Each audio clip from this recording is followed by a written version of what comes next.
Hello from downtown New York City. You're at the Not Yet podcast, and we're going to consider today whether AI comes in peace. We're with my bro Daniel out in Williamsburg. Dan, how you doing today? I'm doing fantastic. Just trying to stay ahead of the eight ball and not get gobbled up by this new technology, AI. Today, we're talking about whether AI comes in peace, and that could mean a variety of things. But we're going to start with a couple of interview clips with Mustafa Suleyman, who is the CEO of AI over at Microsoft, one of the big guys. So let's take a look at what Mustafa has to say and how he describes AI, and we'll take it from there. I propose this new digital species metaphor just because when you step back and look at the capabilities of these things, it's really the closest corollary, even though that kind of raises a lot of things that we don't want it to be, and I think frames the question of containment in the correct way. I mean, these models will be able to see what you see, hear what you hear, understand and interact with text, and in real time, take actions on your behalf. Those capabilities are now coming into vogue, and I think the right metaphor, the most similar alternative that we've got is the species, and that comes with, I think, a helpful frame for thinking about what we don't want it to be as well. So Dan, what do you take about this species metaphor that Mustafa Suleyman has for what AI is going to become? I'm still trying to process what he means by species. I actually liked how Jensen from NVIDIA explained the technology as being digital intelligence. I can get my head around that. At this point, being a species, I really can't get my head around that right now. In a certain sense, Mustafa says the quiet part out loud by calling it a species. I mean, because species also kind of gives us this idea that it's an invasive species or out of control replication. Started already. Get the top back on.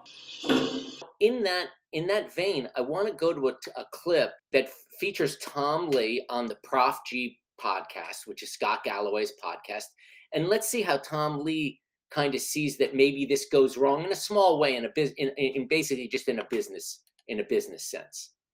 For instance, as a competitive tool, if someone said, program AI so that my product is something other customers want, that AI system might decide that it has to make two decisions. I can either try to convince people that this is the best product that's out there and it does so many magical things, but then you have to prove all these things.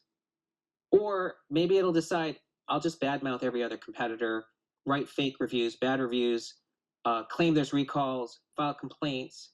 And so that can be done at scale using AI agents. So basically, Tom's getting at the fact that maybe that with AI, bad actors can basically just simply amplify their bad actions, right? And I want to kind of put that now to the side for a second and then go back to Mustafa Suleyman in another interview. And I think that this points to the dilemma that we're going to have is like, how does either the legal system or society in general try and either regulate or legislate in order to accommodate all of this like very vast technological change? We're in this amazing place in the history of science, which is we have more breakthroughs than we know how to apply. We have a technological overhang. We've never had that in human history, where the same breakthrough is just producing more and more applications and more products and more use cases month after month, week after week. Okay, when I first heard that, I got excited about it. I was like, great, we got this new technology. It's evolving. We're coming out with new things every single day, and now we just got to figure out what we're going to use, how we're going to use this technology. And my first thing that came to mind, because I want to make some money in some stocks, which companies are going to be able to actually take advantage of the new technology, apply it to the products that they have in their portfolios, because I think they're going to be very prosperous and the stock's going to go up, and I'd like to take part in that. Okay. However, I really didn't take it to the point like your idea that we might have legal problems from this. And, there may be bad actors that get a hold of this technology, come up with different ideas of how they can use it to do harm, to prosper themselves, but actually do harm to society. The dangers of this new technology then get amplified when you start to bring robotics into the mix. Elon Musk is working on robotics, humanoid robots, and he's extremely excited about them and the benefit that they can bring to us all. So let's see what Elon has to say about what we can expect to see with robotics. What do you think ultimately, if we're sitting here in 30 years, the number of robots on the planet versus humans? Yeah, I think the number of robots will vastly exceed the number of humans. Vastly, yeah. Vastly exceed. I mean, you have to say, like, who would not want their robot buddy? Everyone wants a robot buddy. Dan, you excited about your robot buddy? When you first mentioned that to me, I wasn't really excited about having my robot buddy. I was more interested in having a companion, the digital, the co-pilot, right? Yeah. the co-pilot type thing.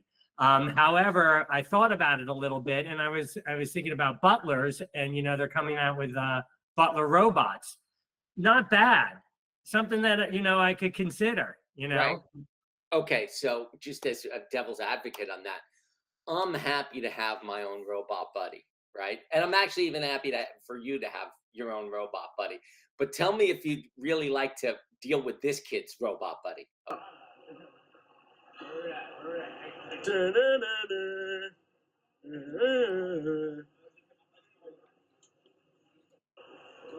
What?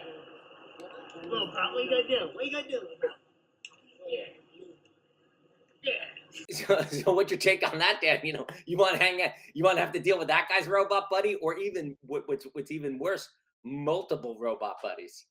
Yeah, well, I don't want to deal with that guy's robot buddy. I don't want to deal with that guy's buddy. I think that guy's going to get his. I think he's going to mess with the wrong robot or the wrong person. But I never thought that deeply about it, that like you're going to have these robots out there that are going to be causing problems or defending people that are causing problems. And I thought about that a little bit, is like, do you have to program to be just self-defensive, or like, what do you got to do with these robots, and how can you regulate what type of robot an individual could buy? What's really interesting about this is, like, so what's the model going to be? Is it going to be like you're leasing robots from a major company that has massive regulation that would regulate what these robots could do? And then once again, if you're doing a lease, then we know what robots connected to what person's activities or commands, correct?